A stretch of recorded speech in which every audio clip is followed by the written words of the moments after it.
Xo'p, nima bo'ldi xullas kalom? Hammaga assalomu alaykum. Mana 23-kuni vodiydan qaytayotganimda 5:31 da orqamda ikkita mashina bor edi kortejda. Cruise controlni 70 ga qo'yib kelyapmiz. Perevaldi yo'li. 70 li joyda 70 ta o'tdingiz, u joydan. 70 li joyda cruise controlni yoqib 70 ta o'tdim. Bu yerda 76 o'tding deb 5 minus qilib 71 ga uryapti. Mana videosi ham bor. Qani? Orqamda ikkita mashina bor mana.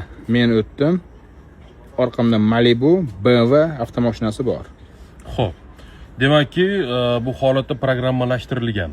Da, bir emas va ko'p marta. Bu yerda yana bir qo'shnimizda ahvol shunaqa, mana ertalab 70 ta 60 li joyda mana 60 o'tganlar, buni bosing. 62. 62 mana radardan o'tyapman. Radar. Mana 60, 60, 61, 60, yana 63. Даже protivdan ham o'tyapman. Mana shu xuddi shu 60-61 bilan o'tyapsiz. 62. Telefon Sizga endi PDF da kelyapti, anaqa jarima kelyapti. Jarima. 66 da o'tgansan deyaptimi? Qani? Xuddi shu chislo orqadan 66 da o'tgansan.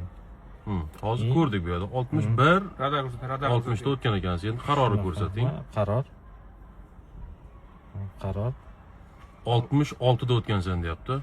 Mana 18, 19, 45 ertalab. Mana 66 da o'tgansan. Mana 62 o'tyapman. Programmada ko'rsating. Minus 5 bo'lgan taqdirda ham. Xullas, bunaqa holat juda ham ko'p uchrayapti. Rostdan 60 ta o'tgan joyingizdan ham 66 qilyapti-da, 5 ayirib 61 bilan qaror kelyapti. 70 bilan ham mana shunaqa holat bo'lyapti, do'stlar. Agar mana shunaqa noto'g'ri hisoblanadigan bo'lsa, teshib chiqsin. Boshqa gapimiz yo'q. Roziman.